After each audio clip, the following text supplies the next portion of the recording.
Chapter 12 Yoga Swami, the Young Guru. By this time many people had taken note of Yoga Swami, but a rare few knew of the spiritual power he carried. Chelapa Swami did not make it known that he had ordained Yoga Swami. He made nothing of it, thus allowing Swami the luxury of obscurity, so he might unfold the power of that initiation within himself. But this secret, like so many, was hard to hide. Intimathi Amma shares, in those early days there were still a few devotees who traveled from Kolumbathurai to worship Chelapa Swami. They knew through distinct signs that Chelapa Swami had given all his wealth and blessings to Shiva Yogar. Hence, even though they treated Shiva Yogar as a colleague, they had great deep-rooted devotion for him within their hearts, like the great devotion they had for Chelapar. Their great devotion to Shiva Yogar was concealed in their hearts, and outwardly they behaved like friends. Among them there was one devotee, Thuriyapa by name, who could not conceal his eagerness. He was accustomed to singing Devarams in the Nalur temple and at the steps of the chariot house. He began to come to the hut and sing Devaram hymns in Shiva Yogar's presence. This was the first significant act in those early days to show that the hut was the temple of a living God. Ratnama Navaratnam describes Swami's life during this period. From 1915 onwards, Swami led the life of a renowned recluse. He would be seen frequenting the Ilupai tree at the school junction in Kolumbathurai, the Nalur Taradi, the Ariyalai hermitage, the Thundi crematorium, the esplanade, and the byways of Grand Bazaar. These were the years of gestation and samadhi experiences. According to T. Shiva Yogapathy, son of A. Thilyapalam, Yoga Swami met frequently with his strong devotees, such as M.S. Ele Thambai, A. Ambalavanar, Mudaliar Est Thiruchitampalam, M. Sabaratnasinghi, V. Muthukumaru, Kalepulavar, K. Navaratnam, T. N. Supia, C. Milavaganam, and Pulavar A. Periathambipalai, having discussions under the Ilupai tree or in his nearby hut. This began in 1916. Jaffna had a long history of philosophical and devotional accomplishment, and those in the community who were both seekers and immersed in spiritual literature gravitated to Yoga Swami, who was well versed in monistic Shaiva Siddhanta. They found him a rare alloy of knowledge and realization, and were inspired that he encouraged their intellectual and teaching pursuits. Among them was a lawyer, Tiruvilangam, from Jaffna, an authority in Shaiva Siddhanta, who met Yoga Swami in 1920. He authored several books related to Shiva Jnana Siddhayar, Shiva Prakasam, Tirupugal, and Kandar Alankaram.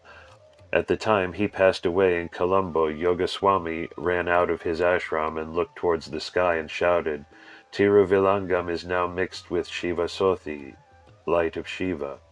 Another Sri T. Kumaraswamy Pulavar of Kokaville specialized in Shaiva philosophy, giving lectures and satsangs at temples and later authorizing a few books under Yoga Swami's direction. Sri Somasanthera Pulavar of Navali, an authority in Hinduism and Tamil literature, similarly served the Shaiva cause. Yoga Swami loved the beauty and profundity of Tamil literature, and through these men was able to bring a small renaissance to the Jaffna people. His own poems drew deeply on the ancient scriptures, while adding an illuminating directness that to this day commands the deepest respect among Tamil literati. Life at the Kolumbathurai ashram. One devotee fondly recalls Swami's early days in his hermitage. Even after devotees began coming in great numbers, Swami would become wrapped in meditation at will, as though they weren't even there. On Shivaratri it was his custom to meditate through the night. A few devotees who had the good fortune to be with Swami at these times saw a light shine there, where Swami's body should have been. They believed that this was the divine light of his true, blemishless form. Even those who could not see this shining light were amazed to behold the erect, still form of Swami seated like a statue. His golden form was as still as his umbrella in the corner. On one occasion, when Swami sat so motionless during meditation, a crow came flying in, rested on his head for a while, and flew away. That hut was an unimposing dwelling with mud walls, thatched roof, and a clay floor covered with cow dung, all set in a sandy compound. Inside the single room, a low wall partitioned off a quarter of the space to the right. Here Swami kept his meager possessions and food supplies. On the south side of the room, to the right as one entered, was a wooden plank on which Swami slept, meditated, and also sat to receive visitors. A 5 centimeter thick plank of neem, Azadirachta indica, a species famed for repelling insects, that had small feet to keep it 15 centimeters off the floor, away from crawling critters. For a few years there was a snake pit in the corner of the room where he slept, and others in the compound, not an uncommon thing in that arid region. In those days Yoga Swami slept on the dung floor in the small partitioned-off space. One night he awoke to find a snake by his side. Confronted with the deadly serpent, he made swift assurances. "It seems that you had best sleep here by yourself. I will go and occupy the other side." From that day onward he slept in the main area of the room.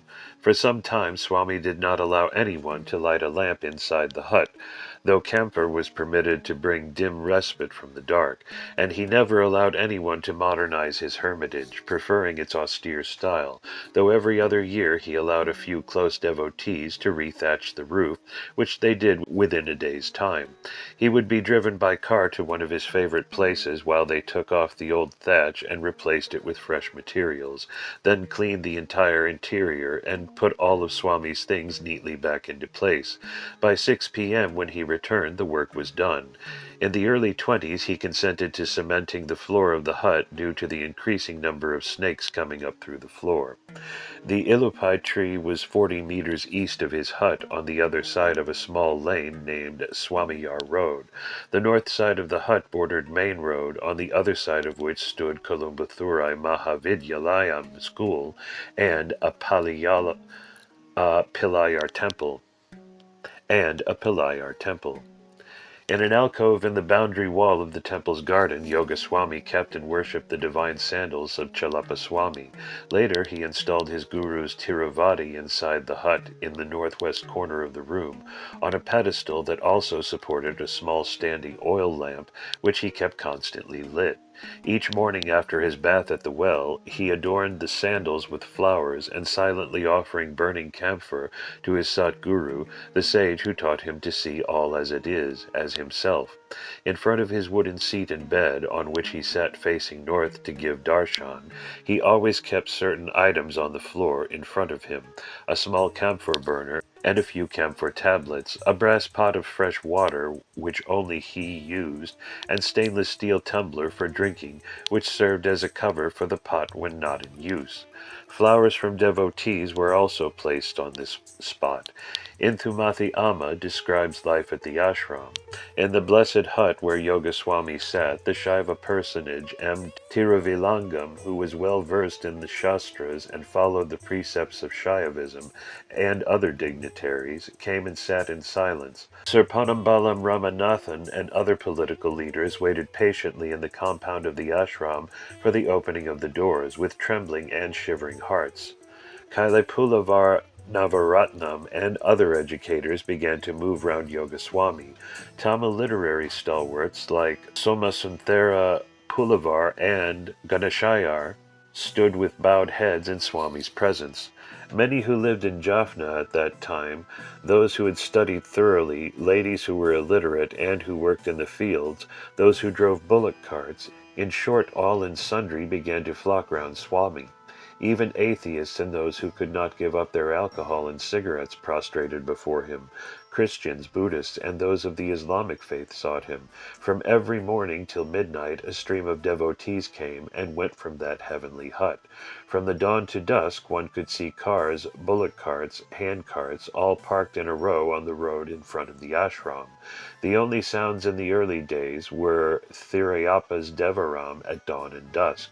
At that time Mrs. Aruna Chalam, having completed a pilgrimage by foot to Kataragama, started the practice of lighting a lamp. Another devotee gathered the courage to light camphor and worship. The sweet sounds of Devaram and Kirtana's songs began to resound from the ashram. The delightful aroma of the objects of worship permeated the air. Swami spoke to those before him so naturally, but even in those simple words high philosophy echoed. Once Swami asked a devotee, "What news?" The devotee replied normally, relating some recent incident in the community. Swami retorted, "There is no news. Everything is as it should be." At times, according to the needs of the devotees before him, sections from the Vivekachudamani Bhagavad Gita and other philosophical works would be read. In order to give the true meaning of these readings, Swami would interrupt and comment on them, thus opening the eyes of the devotees. The Shiva Puranam was chanted every evening. Devotees assembled in great numbers for the privilege of chanting in his presence, as he was seated there like Lord Shiva, the object of the Shiva Puranam. When the chanting was over, Swami gave prasadam to the devotees who were ready to go, saying, "Go and come again, but we do not go and we do not come." While walking away on the road, the devotees chattered appreciatively with pride, "He is pure soul, who has no going or coming." Thus, in this way, that ashram became a temple where a living God stayed. T. Shiva Yogapathy shared, Thuriyapa used to visit Yogaswami's ashramam early at 6:30 p.m. and sing the parrot Kiliye Nachintanai. Thurayapa's presence was situated just 100 yards from Swami's hut. On many early mornings they walked to the Kolumbathurai beach for a stroll.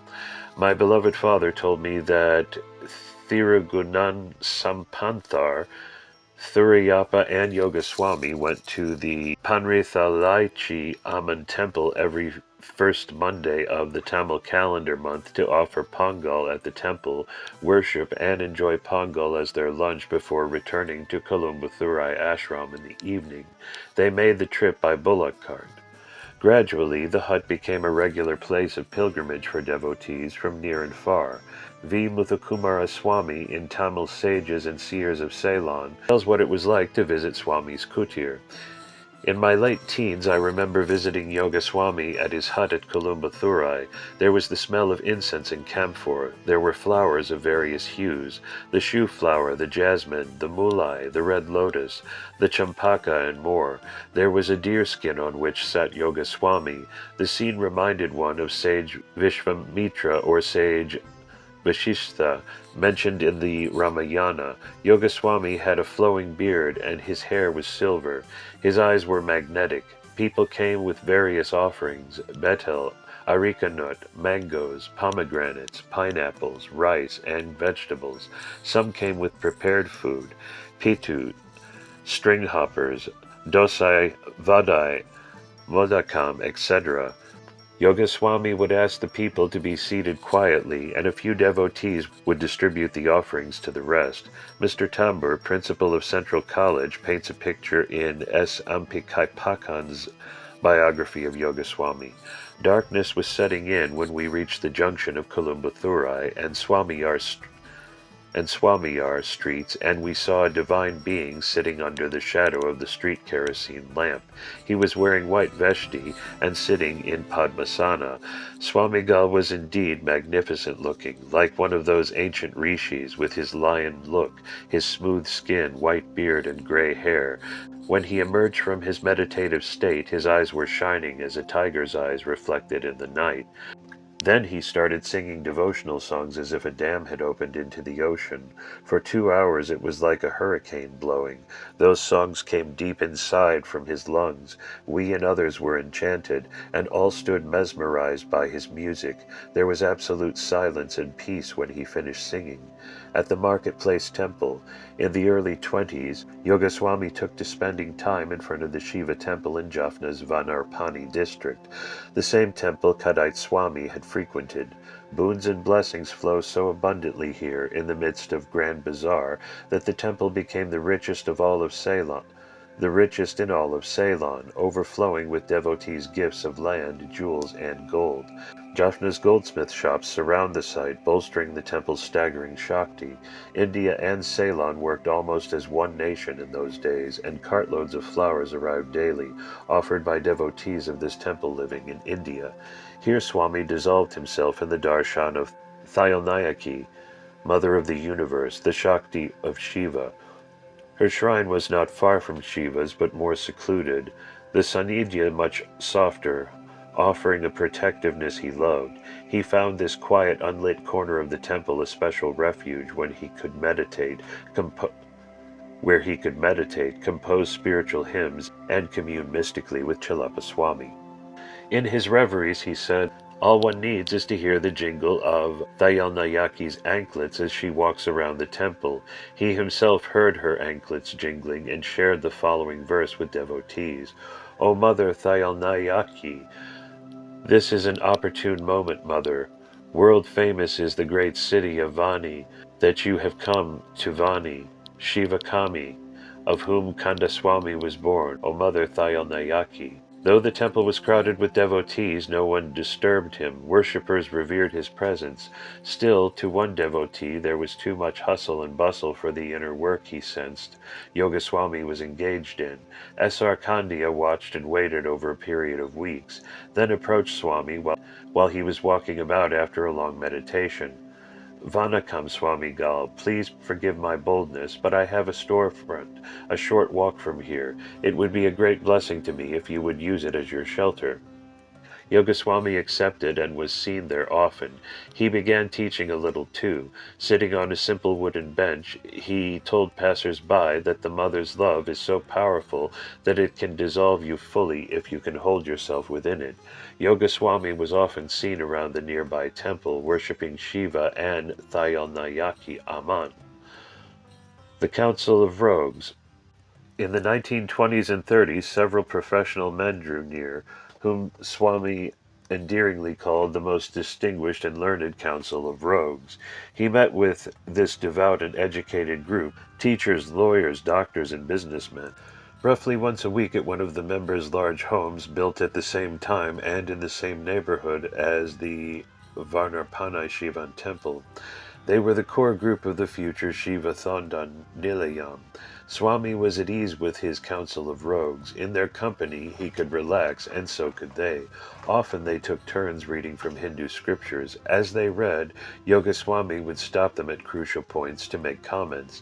They valued these moments beyond measure, but he would not let them hold him or the saint whose words they read above themselves. "You must become the speaker of the words you read and hear. You are not who you think you are. You are the one. That is what you must practice." Yogaswami sometimes spoke of Swami Vivekananda at these gatherings. He described the young Swami, whose lectures he had attended in January 1897, as like a lion roaring, pacing up and down the platform, barely able to express all his perceptions and direct all the energy coming through him. At the outset of his talk, the 34-year-old Vedanta monk lamented, "The time is short and the subject is vast." Swami reiterated the saying throughout his life. This August assembly included Sir Vithilingam Dharaswami, Dr. C. Guruswami, Mr. A. Thilampalam, Mr. V. Karalasingam, Dr. V. T. Pasupathy, Pundit T. Milvaganam, later Swami Vipulananda, Kalaipulavar K. Navaratnam, Dr. C. Malvaganam, Dr. V. Muthukumaru, Dr. V.S.S. Kumaraswamy, Dr. T.N. Supiya, Pulavar A. Pariyathambilapai, Dr. R.N. Shiva Pragasam, Dr. M.S. Ilethambi, Dr. M. Sabarnatsinghi, Mr. Tiruvilangam, Supreme Court Judge H.W. Thambia, Mr. M. Srikantha, Mr. Kasipilai Navaratnam, Mr. T. Sinathambi, Mr. K. K. Natarajan, Pundit A. V. Milvaganam, and Justice of the Peace, S. Subramaniam. Most remained Swami's devotees throughout their life. Perambulations. Throughout his life, Swami talked openly with Challapa Swami as if he were there physically. Only in the later years did devotees learn that Swami had matured the city of communicating with Challapa Swami in the period following his Mahasamadhi. From then on, Challapa Swami guided him inwardly. Swami explained that this was also when he established connections with the transcendental forces of the universe, with the gods, the devas, and the Shaivite saints. As a young guru, Swami was often away from Jaffna for long periods. He would go to Colombo, or to the upcountry, or possibly to a retreat place he had in the village of Punagari, 40 kilometers from Kulumbathari, out in the middle of rice paddies where there is a Ganesha temple, and beside it a pool full of lotus flowers.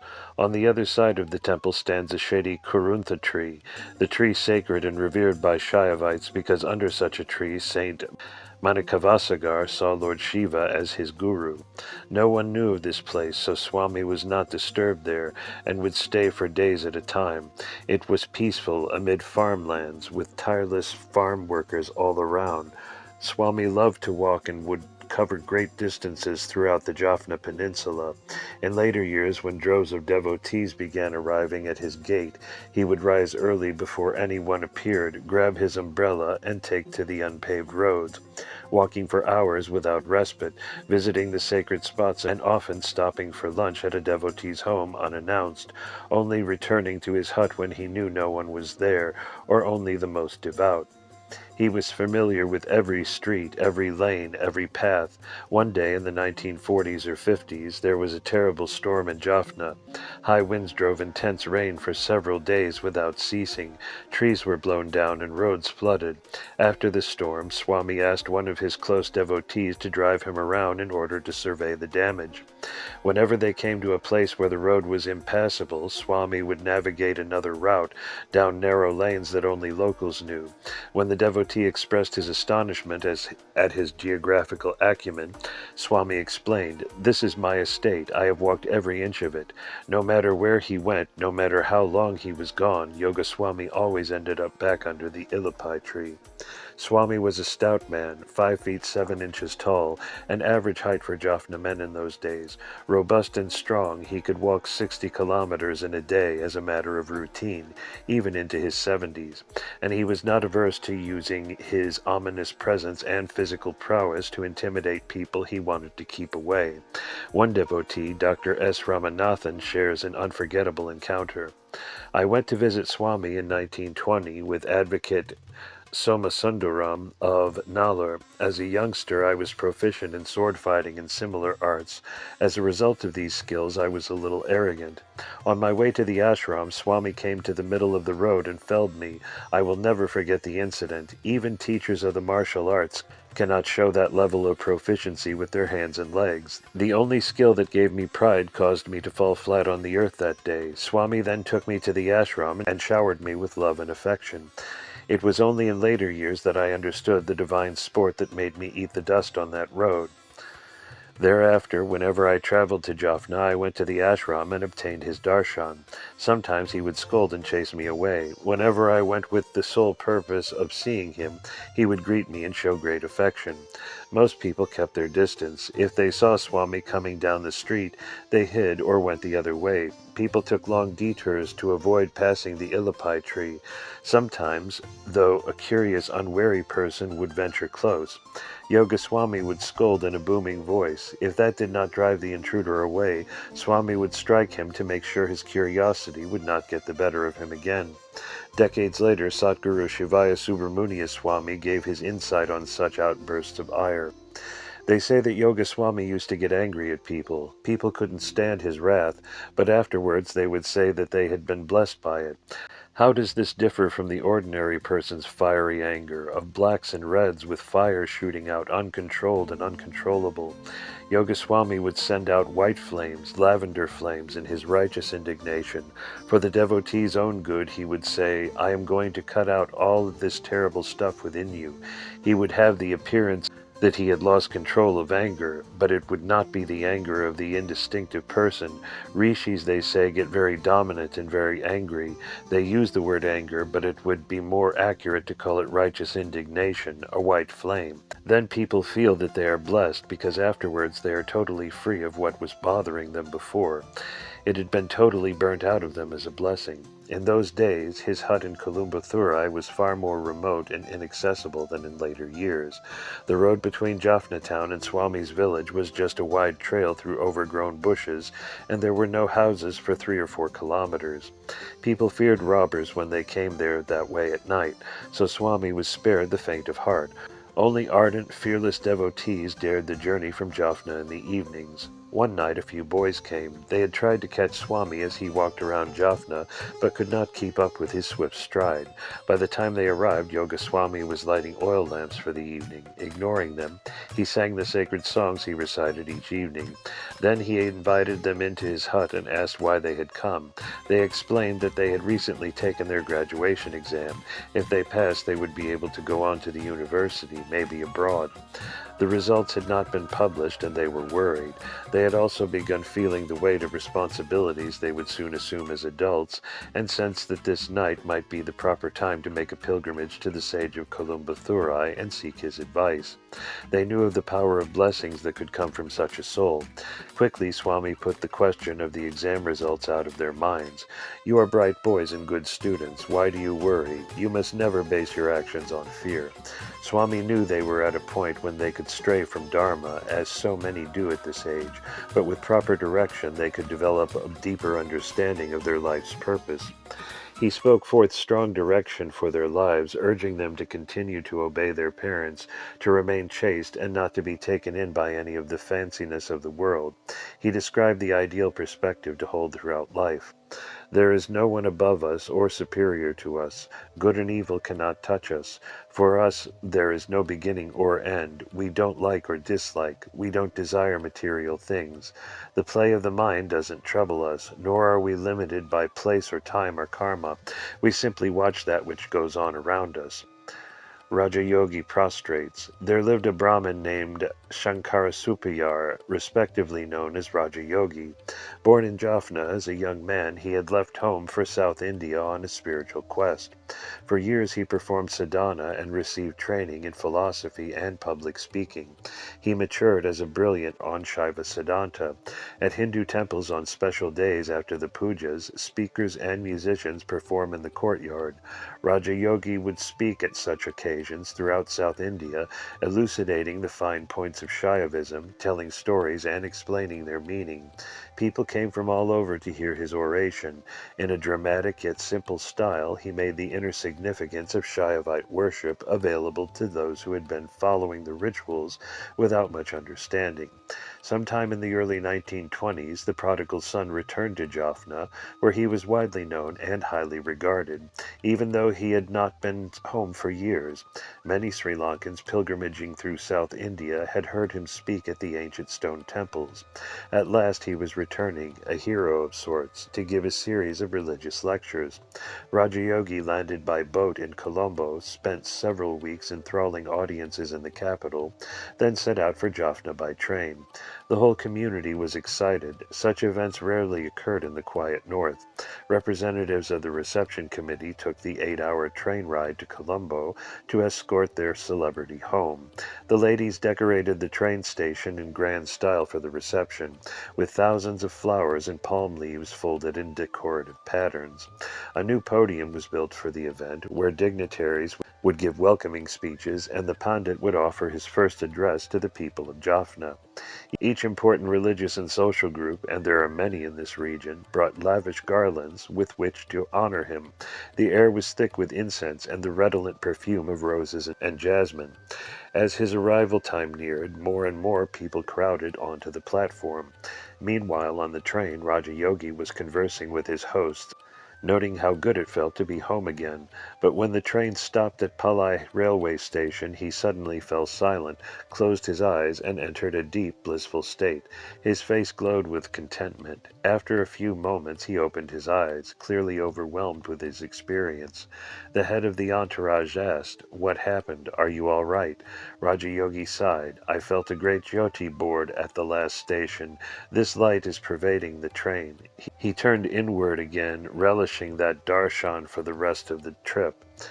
At the Pungankulam station, just before the Jaffna depot, he felt the jyoti leaving the train. He asked his host who it was. One looked out the window and, seeing Yogaswami walking away, pointed him out to Rajayogi, explaining, "He's just an ascetic who lives in a village near here." The train was ready to leave the station. Rajayogi insisted on getting off then and there. No reception would hold him. This was what was important for his life right now. He had to meet the being whose spiritual illumination he had felt so palpably. His host stood confounded. Their duty was to get Rajayogi to the grand reception just a few kilometers away. Hundreds of people were waiting. They would be to blame if they were late or if anything went amiss. He understood their predicament, but still insisted on seeing Yogaswami. He urged, "Please just let me off. Simply postpone the reception until the evening when I am scheduled to speak. I will take the blame." His hosts were just as adamant, promising they would cut the reception short and personally take him to see Yogaswami immediately afterward. Rajayogi relented as the train started up with a jerk and chugged forward to Jaffna. Now the men had paused for thought. Why was the famous Rajayogi so enamored with Yogaswami? They had felt no special power from him all these years. To them he was an enigmatic sadhu to be feared and avoided. Now here was Rajayogi ready to dispense with all the honors of friends awaiting him for a moment with a stranger. The reception would be the finest Jaffna had held in decades, and he wanted to push it aside to see Yogaswami. As they pulled into Jaffa station, the platform was overflowing with townfolk. Musicians were playing tavel drums and the Nagashrava woodwind in a frenzy of festive rhythms. Rajayogi was greeted in grand style. Garland after garland was placed on him, so many that they had to be removed quickly to make room for more. In keeping with their promise, his host arranged, against stern objections, to postpone the main part of the reception until the evening. Rajayogi insisted they leave as quickly as possible. He gave a short, eloquent, and humorous talk that satisfied the crowd, apologizing for curtailing the program, then set out by car with his host to find Swami. They squeezed into one of Lanka's ubiquitous black ambassador sedans and headed for Kolumbathurai. Reaching Swami's hut, Rajayogi, hands held together over his head in the highest form of namaskara, approached the sage and prostrated on the ground. He remained face down on the ground for a long time, then stood in speechless awe. Yogaswami greeted him warmly and offered a seat. After a few moments, in intense silence, Rajayogi spoke up. "I have never felt such a peace as I do at this moment," Yogaswami responded. "What you feel is within you. I am within you." They talked together and sat for a time in intimate quietude. Then Swami announced that it was time for Rajayogi to go. Knowing that people would be curious, Swami advised that he not talk about their meeting. Secret is sacred, and sacred is secret. You are the only one. Know that by keeping a secret. That night, as he mixed with Jaffna's citizens at the reception, Rajayogi uttered nary a word of his encounter with Swami, but everyone knew. That's the way things are in Jaffna. His companions, unable to contain their enthusiasm, chattered about how the renowned pandit had recognized Yogaswami as his guru. This was a turning point. Others became aware of Swami's rare spirituality and began coming to him. Not in great numbers. He was so aloof, disengaged, and difficult to approach.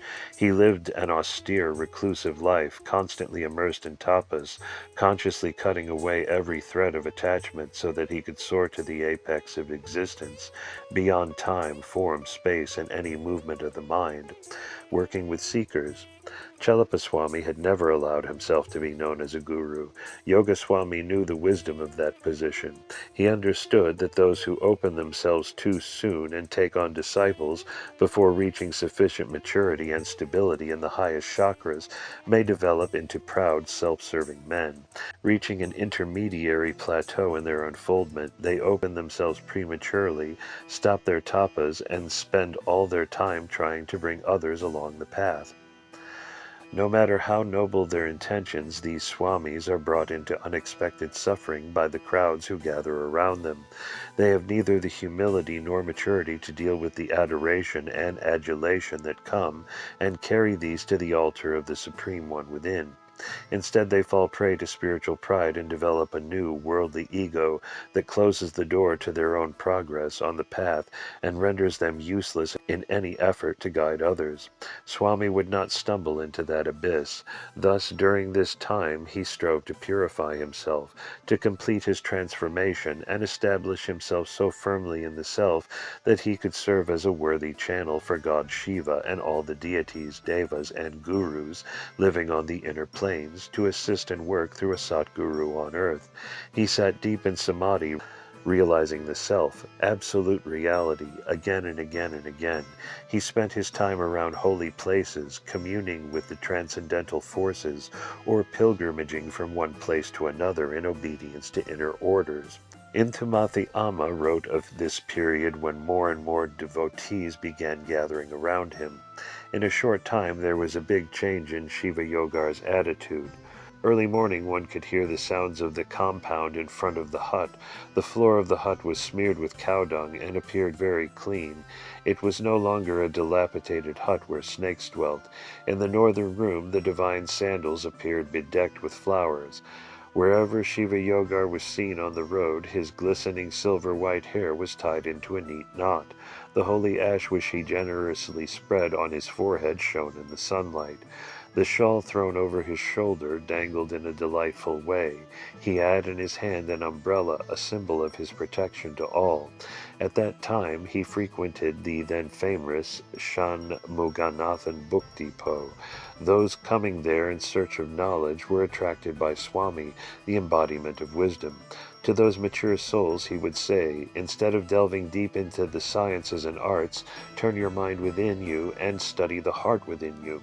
Some of Swami's other favorite places were the Vivekananda Press at Vanarpanai and the Navalar Printing Press and Book Depot. Shiva Yoga Swami sometimes went to the house of the native physician Kasturi Muthukumaru, an Ayurvedic doctor who not only treated the poor and needy free, but also gave them travel expenses if they came from far-off places. Those who went there not only received medicines from a famous physician, but they also had the good fortune to receive the grace of Shiva Yoga Swami, who was the embodiment of compassion. Mr. V. Rajasekaram recalled how word spread of Yoga Swami's greatness in these early years of his 4 decades of spiritual prominence. About the year 1925, many people from Jaffna began to utter Yoga Swami's name with great devotion and piety. People started to talk of him as a sage who knows past, present, and future. In the peninsula, where there were no mountains, he was resplendent as a mountain of grace and compassion. Having heard these words, I too greatly desired to see him. As the word got around of Swami's yogic powers, people came to him as a soothsayer, astrologer, or fortune-teller. Swami, I am considering a move to Colombo, where I have been offered a position at the university. What do you see in my future? Will it work out well for me? Such queries, grounded in the fear that something might be taken from them, or they might have a bad experience, were rejected and addressed with a fiery scolding. He invariably pointed out their blatant misunderstanding. At no point in your life have you ever not had what you needed. All that we need is freely given to us. We only suffer because we are not aware that we need what we have received. Swami was pointing out the importance of accepting each of life's experiences, whether seemingly harsh or happy, as our perfect next step on the spiritual path. Many who received such severe scolding, who endured Swami's reprimands, confided they were never afraid of anything else the rest of their lives. Swami had shaken them to the core, as no mere change in fortune ever could. One close devotee, Dr. S. Ramanathan of Chunakam, recounted, Swami would explain the science of the movement of stars and zodiacal signs. He would say that one of his students, just as Akbar, knew this science very well. If anyone asked about astrological matters, Swami would say that he was not an astrologer. I saw the lines on Swami's palms. They were crystal clear. When I asked to examine his palm, he refused, saying, "What use is there for astrology or the other sciences that predict the future to one who believes that all is Shiva's doings, and who does not worry about the morrow and is a witness to all that happens?" As sincere devotees who were devout and grounded in the philosophy came for guidance, he took an active role in their lives. He would go to them, even pester them. Once Swami arrived at a devotee's home early in the morning, went inside and sat by the man's bed until he awoke from sleep. As he opened his eyes, there was Yoga Swami demanding, "Where did you go in your dreams? I know where you went, and it was not where you should be going. You need only come to me from now on," meaning that he should be as pure during his dreams as he tries to be in his wakeful hours. Then Swami watched as the man performed his morning puja, bluntly correcting him for any action he did carelessly or without devotion. Only after this puja to the gods did he allow the man to worship him as the guru. It was not unusual for Swami to focus on a devotee in this way for several days to convey personal, life-changing lessons, just as Chalapa Swami had done with him. Now and again through the day, Swami would remind the devotee to be the watcher. You are not your body, you are not your mind, you are not your emotions, you are the Atma. That only is, be that and be a witness. To help devotees live such a detached life, he urged them to be like the tamarind fruit. As this fruit matures, it dries and shrinks, loosening itself from the hard pod in which it grows. When ripe, it is completely detached from the pod, touching it only at the point where the pod joins the tree. Yogaswami was especially fond of Pandit K. Navaratnam, an effective school teacher who inspired the most unmotivated students to be attentive and strive to live informed, productive lives.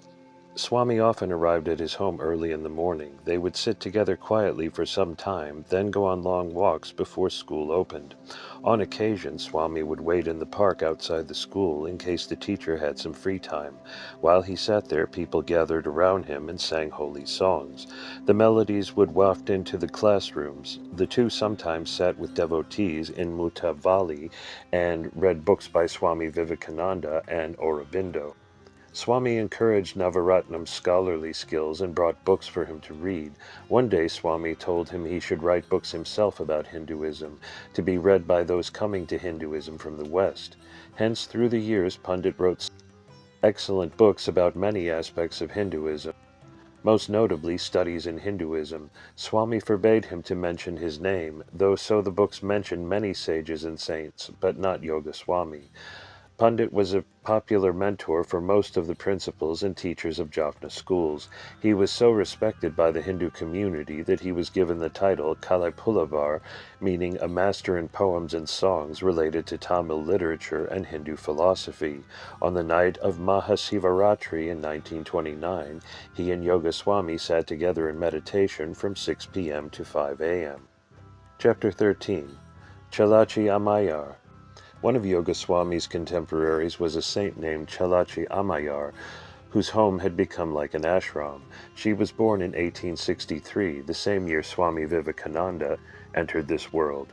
Devout from early childhood, she worshipped at the temple as often as her parents would take her and learned the Puranic stories and the hymns of the Tamil saints. She lived in Chunakam, a farming and market village about 12 kilometers outside Jaffna town. In married life, Chalachi provided a good home for her husband and an excellent religious training for her 2 children. When their children were almost grown, her husband was offered a choice job in another province. He assumed his wife would move there with him, but she declined to leave their home. He relented, since it was not customary for Hindu women to travel about in those days. She stayed at their home, and he returned whenever he had leave. After her husband took up his new post, Chalachi turned fully to temple worship. Her worldly duties were finished, it seemed to her. She no longer could take care of her husband, and her children were old enough to be her companions. She and her husband had lived chastely since the birth of their last child, as is the custom of Hindus of her upbringing, so it was natural for her to intensify the spiritual side of life. She frequented the temple more often than ever. After a time she began withdrawing into deep meditation in her home, and is said to have never left her compound again. During one visit, her husband saw that she was now fully immersed in her spiritual quest. He respected this and no longer demanded any of the duties of marriage from her. He retired after a while and died shortly thereafter. She had predicted the day of his death 7 years before, saying that her inner voice told her to prepare him for that experience, which she did. Hindu customs require a widow to withdraw for at least a year, to mourn and do special sadhanas. They wear white from that day and live a disciplined, unadorned, chaste life apart from society. For a time they are not to even cook for themselves. On the day of his funeral she cooked her own food, defying that custom, declaring that she no longer belonged to her husband, that she had fulfilled all her duties to him, and she now belonged to God. From that day on, her spiritual life was her only life. She followed a strict discipline for several years of sitting in meditation every time the village temple bell rang, at puja time, reveling in the Shakti as it drew her deep into Shiva consciousness. One day her inner voice told her to stop doing that and to sing certain songs to Lord Ganesha. After singing them for several months, she received the message that she should now perform a daily puja to Shiva using a lingam to represent the Supreme Absolute. She was concerned because she did not have a lingam in the shrine room and was not in the practice of leaving the family compound to search for anything. Later that day, while walking in the garden, she found a natural lingam-shaped stone under a bush. She cleaned it up and performed a daily puja to it. In time, another inner message came, that her body would keep clean of itself and she should not take a full bath again.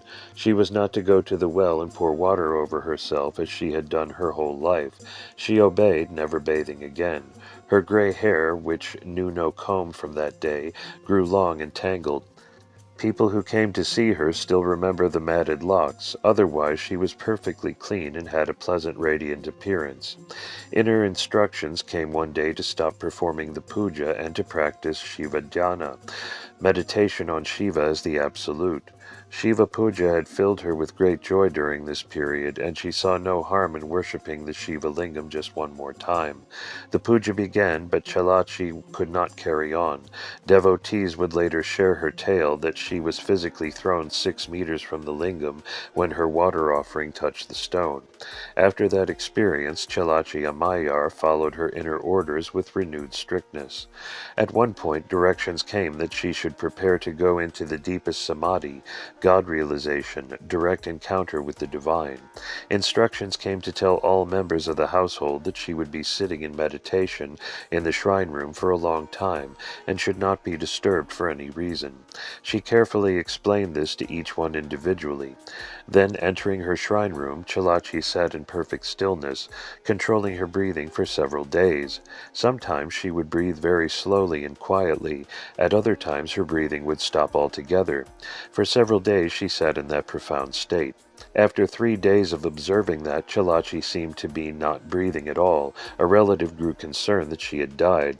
For hours and hours, concerned that the body, if dead, be properly taken care of, so that no disembodied entity could take it over, she watched for any sign of life and saw none.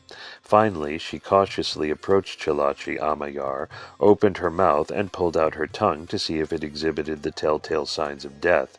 It was a fateful mistake and a startling intrusion for the Shiva-immersed saint. Without warning, her samadhi was shattered, and awareness was brought crashing back into body consciousness. Several days passed as her nerve system reeled from the horrendous shock. The disturbance of that unusually deep state caused a severe reaction that lasted for the rest of her life. She became so sensitive to light that she could not even stand direct exposure to moonlight. The darkened veranda became her favorite place. If anyone approached who was not pure-minded or had selfish motives, her body would heat up to the point of causing her pain. Close devotees were nervously cautious about whom they allowed in her presence. Chalachi never blamed nor allowed others to criticize the well-intended relative. She believed her condition was arranged by the gods as part of her mission on earth. A spiritual oasis.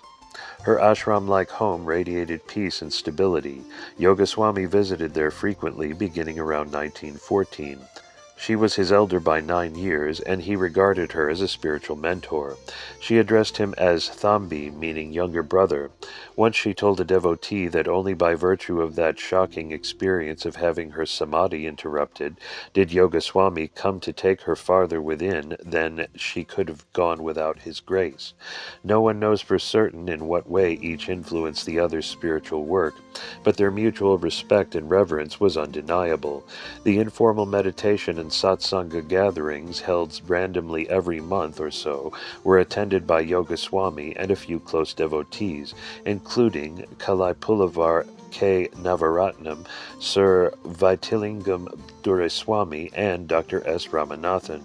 Chalachi became prominent in the community, in part due to her radical outlook advocating freedom for women, but more importantly for her pursuit of Hindu mystical practices. In those days, spirituality was considered a male preserve, but she felt no restriction and became revered as one of the gurus of the time. Gradually, people began coming to Chalachi Ammayar for advice, solace, and just to bask in her darshan. Visitors took great care to inwardly prepare themselves before they visited. Upon reaching her cottage, they would sit outside for a while until they felt in harmony with her vibration, lest she be disturbed by any residue of worldliness. Everyone remarked about the serenity she emanated, a soothing, motherly energy. Oddly, the space around her was cool. Even on Jaffna's hottest days and warmest nights, here it was comfortable. She sang devotional hymns often, especially in praise of Lord Ganesha. Silence descended when she sang. The world disappeared, and only her beautiful, delicate voice remained, intoning the ancient Tamil hymns. In her deeply introverted state, Chalachi naturally developed certain siddhis. One day a businessman arrived at her home, leaving his driver outside in the car. This was his first visit, and he was obviously testing Chalachi as he sat in her presence. He was rather agitated and preoccupied, and left before she was satisfied that he had gotten what he had come for.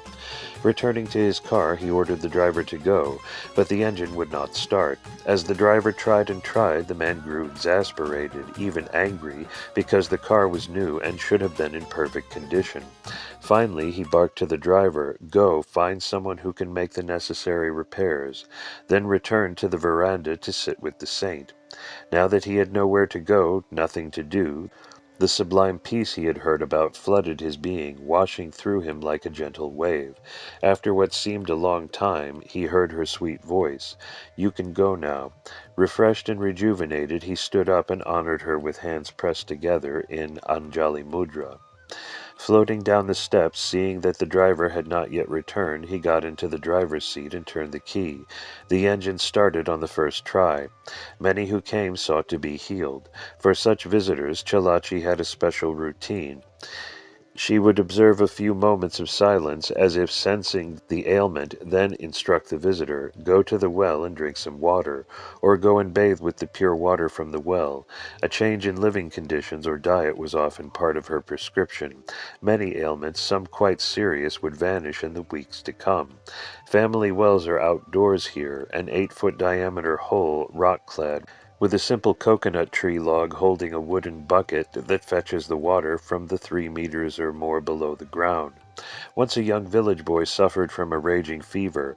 Unable to bring his temperature down, the doctors gave him up for lost, confiding to his mother, "It will be a miracle if he lives another day." Chalachi Ammayar's face flashed before the desperate mother's inner vision. Realizing that the saint was her last resort, she rallied the family to take the child to her house. Chalachi's remedy: "Pour 3 buckets of water from my well over him, then take him home." Not without extreme hesitancy, since the prescription seemed unrealistically simple, they obeyed, 1 bucket, then 2, then 3, until he was completely soaked. Bare-chested in his drenched sarong, the deathly ill boy stood hunched over, shivering in the evening breeze. Quickly drying him off, the family bundled him back into the bullock cart and took him home, hopefully for a restful sleep. By the next morning, to their amazement, the fever had broken, and the boy weakly asked for breakfast. In a few days he was back to normal, running around and playing with his friends. One story shows how Yogaswami protected this fine saint from difficulties. One day when he was on the veranda with Chalachi Amayar, a group of people came for an audience with her. They had started an ashram and wanted to do sadhana, but they had no Swami. Chalachi, they hoped, could be convinced to move there as their spiritual leader. Knowing this was not the right thing for Chalachi in her delicate condition, Swami suddenly lit a whole box of matches on fire. Because of her hypersensitivity to light, Chalachi went into a trance immediately, and remained that way for hours. The visitors waited and waited, then finally left in disappointment. Soon after, she emerged from the trance. Prior to this advanced stage, many people came to be with Chalachi. Some came only when they needed help.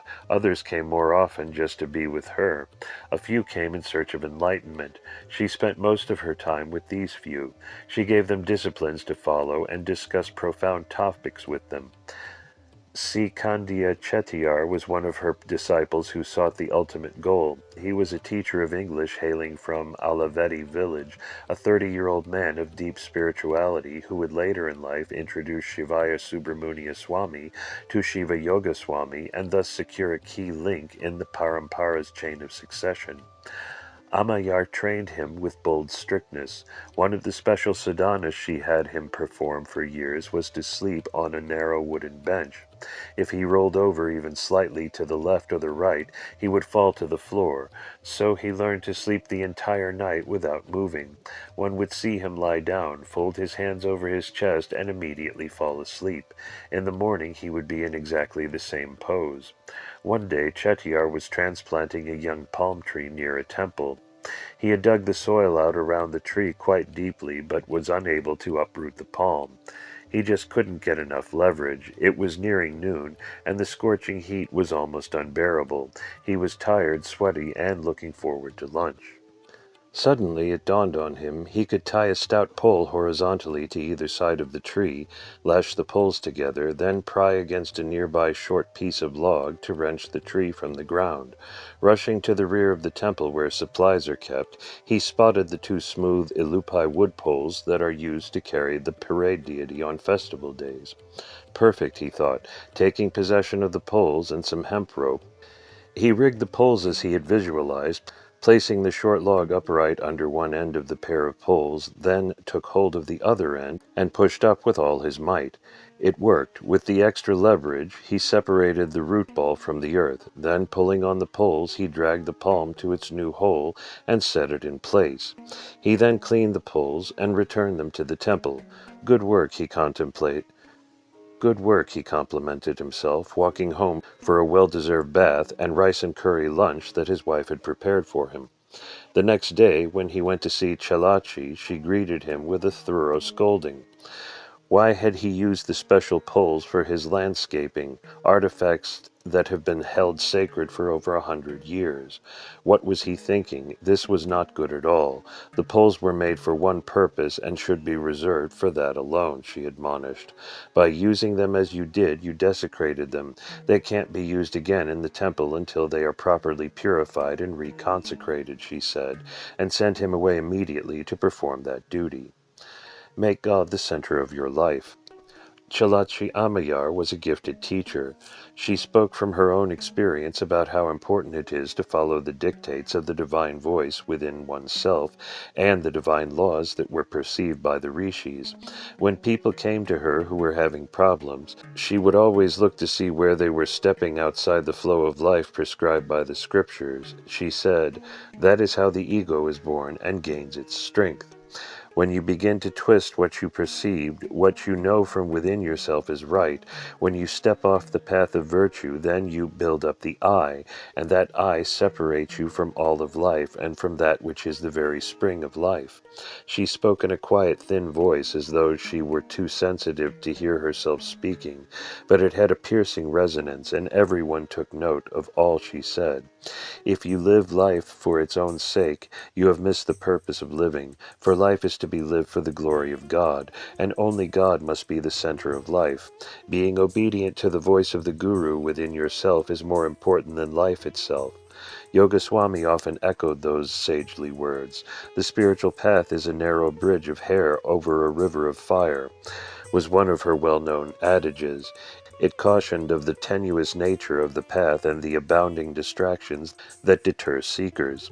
She taught that God will come in different forms, and that those forms change as you understand Him, love Him, and follow His directions.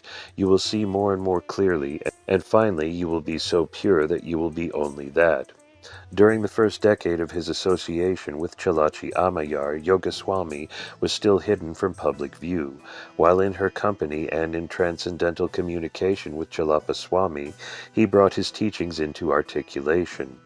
Out of that all-important period of gestation, absorption, and reflection came his emphasis on Shiva Thandu, service to Shiva, a potent term that embodied his compelling message to the Jaffna community and ultimately to all mankind. Surrender totally in the pure act of service to God Shiva. Be still, know thyself, and serve the Lord who is all in all. Two words would ultimately define his lofty public message: Shiva Thandu and Shiva Dhyana, service to and meditation upon Shiva. The following account by Chalathuri Swami indicates how Chalachi Ammayar and Yogaswami worked together to assist members of the community. A devotee went to Yogaswami's hut and complained about his wife's sickness. Another gentleman had gone to Chalachi Ammayar. As she left, she asked him to carry a bunch of plantains to Yogaswami, so he delivered them to Swami. As he did so, Swami demanded, "Who asked you to bring these plantains?" Swami shouted and scolded some more. So the man went outside and placed the plantains on the ground. Swami called him back inside. After talking to him for a while, Swami turned to the man whose wife was ill and instructed him to take the plantains home for his wife. He took them and fed one each day to his wife. When the plantains were finished, she was in good health. Toward the end of her life, Chalachi was so sensitive that she could only eat food that Yogaswami prepared. He would make the meal at his compound in the morning and carry it 16 kilometers to her house each day. She was too weak to eat, so he fed her. Her earlier reactions to visitors grew far more intense, so much so that the inflammation caused by the presence of an impure visitor rendered her unable to breathe. Strict screening of visitors, once a cautionary rule, became an urgent necessity. On January 27, 1929, Chalachi Ammayar attained Mahasamadhi. Her family and some devotees planned to build a shrine and bury her body there, as is often done for enlightened beings, rather than cremate it. Yogaswami expressed his disapproval and emphatically said he would have nothing to do with it. The matter was settled when her son went to Yogaswami and agreed to cremate her body as Swami wished. Her body was cremated on a sandalwood pyre. The arrangements were carried out by Yogaswami, Sarvaithalingam Dureswami, and Dr. Ramanathan. After Ammayar's passing, Swami, now age 57, was the sole spiritual refuge and guide for many of the Jaffna people. He remained the prominent spiritual light in that community for the next 35 years. Chapter 14. Yogaswami, Peerless Master. Time after time, Shiva Yogaswami told his devotees that all that is needed is the darshan of the Satguru, the being who knows and is that. Chalapa Swami was a mother and father and guru, everything to me, Yogaswami sang in one song after another. In Hinduism, it is traditional to worship the feet of the guru, which are represented by his sacred sandals, called Sri Paduka in Sanskrit and Tiruvadi in Tamil.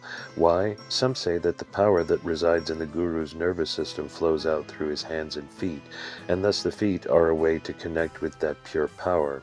Others see it more symbolically, taking the feet as the lowest part of the Guru's body, and seeking to be worthy to touch even the most humble part of divinity. In this sense, it is a surrender to the divine they themselves seek to one day become. Yogaswami had a pair of his guru's wooden sandals enshrined behind a curtain in his single-room hermitage. To these, his most sacred possession, he offered worship each morning. His daily routine was to awaken early, bathe, pluck a few flowers, and perform arati, passing burning camphor before them on a raised pedestal. These still remain today. It was his only personal worship, other than visiting certain temples. The sandals also reminded all who visited Yogaswami that indeed he too had a guru who had led him to the goal. He was typically dressed in a white veshti that was forever and magically spotless, despite the dusty Jaffna roads. He often threw a white cloth of hand-woven cotton over his shoulders, his feet clad in simple brown sandals, worn with his incessant walks but well kept. A few of his personal items remain today. A stainless steel water cup and shower towel with colored stripes are kept on his altar at Kauai Hindu Monastery, and the family of Ratnama Navaratnam, a close devotee, cares for his black umbrella.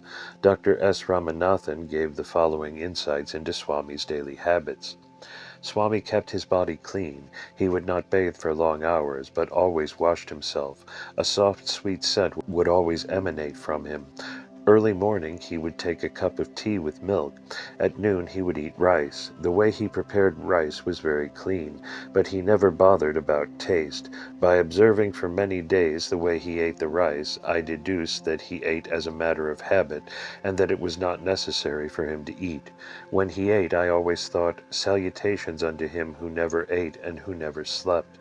He would take tea in the evenings. If he was hungry, he would eat string hoppers or bread at night. Swami did not allow others to wash his feet, let alone pour water over them. He would not allow others to remove the banana leaf on which he ate. He would dispose of it himself. He never liked a mattress on his bed.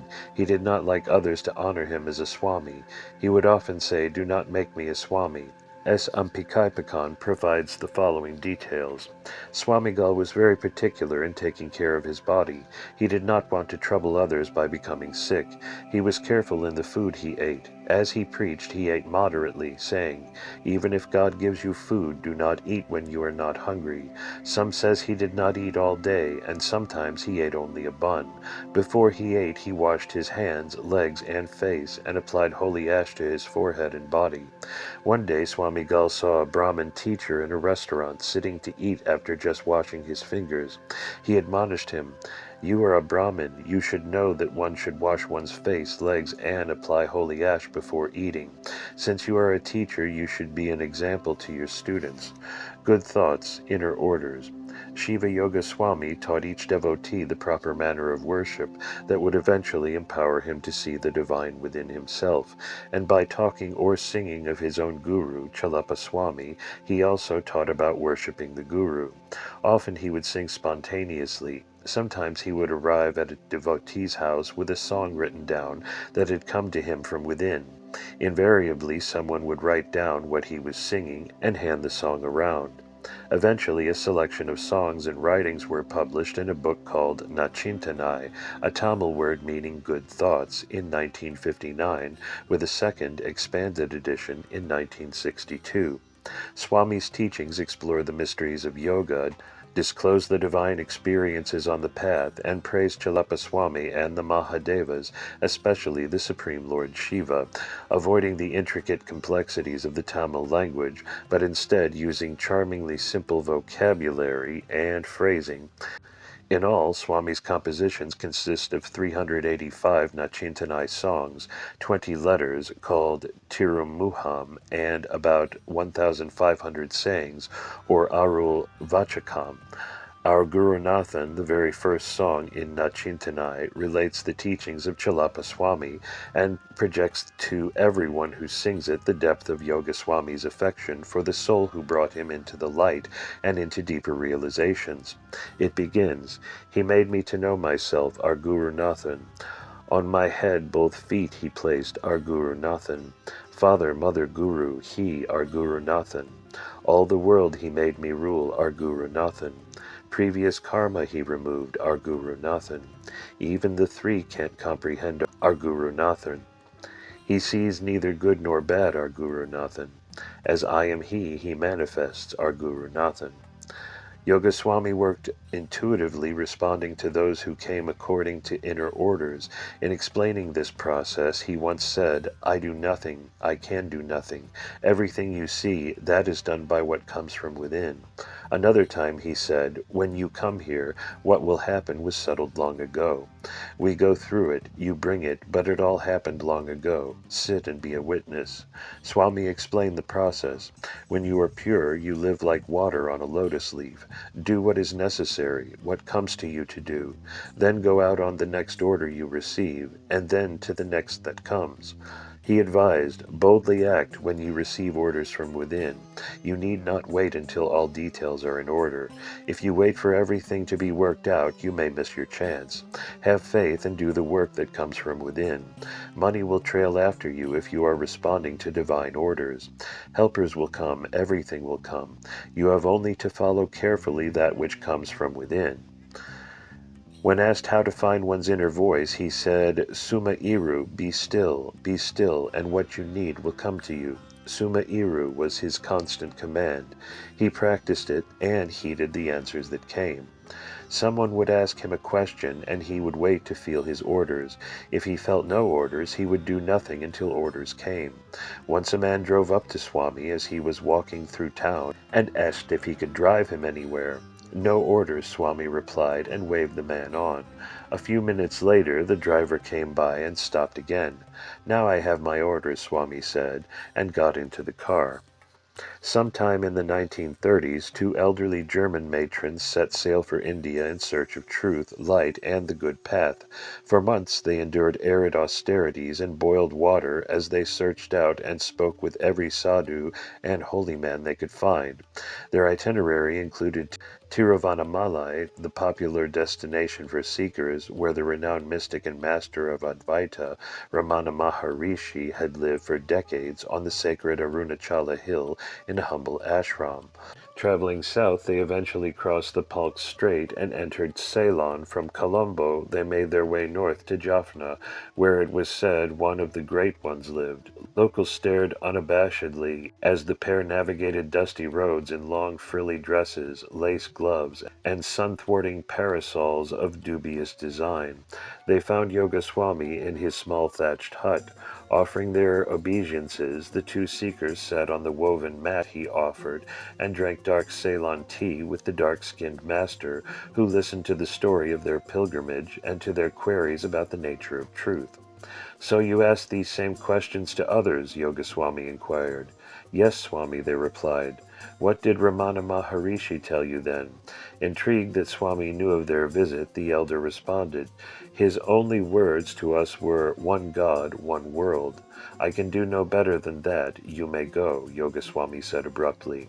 With that, the two departed, cherishing the darshan of one of their century's enlightened souls. My meeting with Jaffna's sage. Dr. James George, former Canadian High Commissioner to Ceylon, was profoundly influenced by Swami. He wrote the following account. The Tamils of Sri Lanka called him the sage of Jaffna. His thousands of devotees, including many Sinhalese Buddhists and Christians, called him a saint.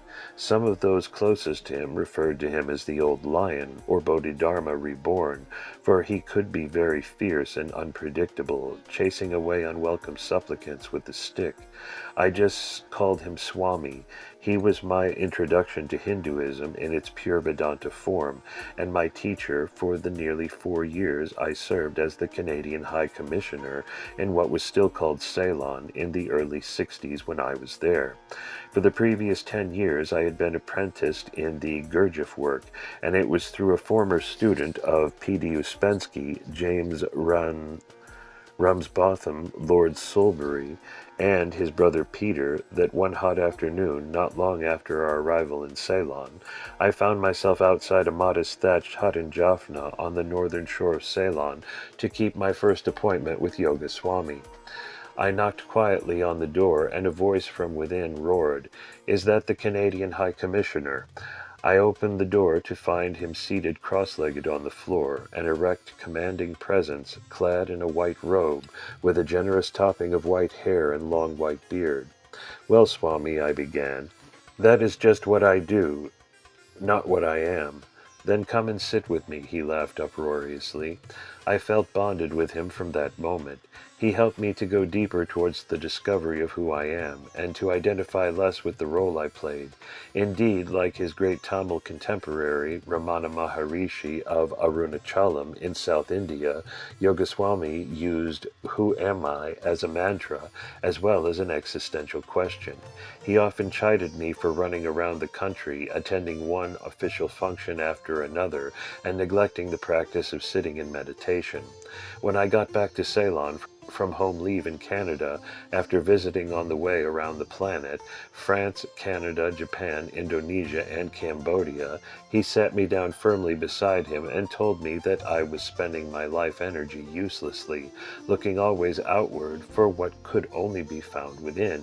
You are all the time running about, doing something instead of sitting and just being.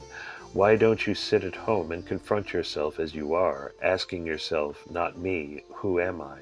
Who am I? Who am I? Who am I? Who am I? Who am I? His voice rose in pitch, volume, and intensity with each repetition of the question, until he was screaming at me with all his force. Then suddenly he was silent, very powerfully silent, filling the room with his unspoken teaching that went far beyond words, banishing my turning thoughts with his simple presence. In that moment I knew without any question that I am, and that is enough. No who needed, I just am. It is a lesson I keep having to relearn, re-experience, for the doing and the thinking takes me over again and again as soon as I forget. Another time, my wife and I brought our 3 children to see Yogaswami. Turning to the children, he asked each of them, "How old are you?" Our daughter said 9, and the boys 11 and 13. To each in turn, Yogaswami replied solemnly, "I am the same age as you." When the children protested that he couldn't be 3 different ages at once, that he must be much older than their grandfather, Yogaswami just laughed and winked at us to see if we understood.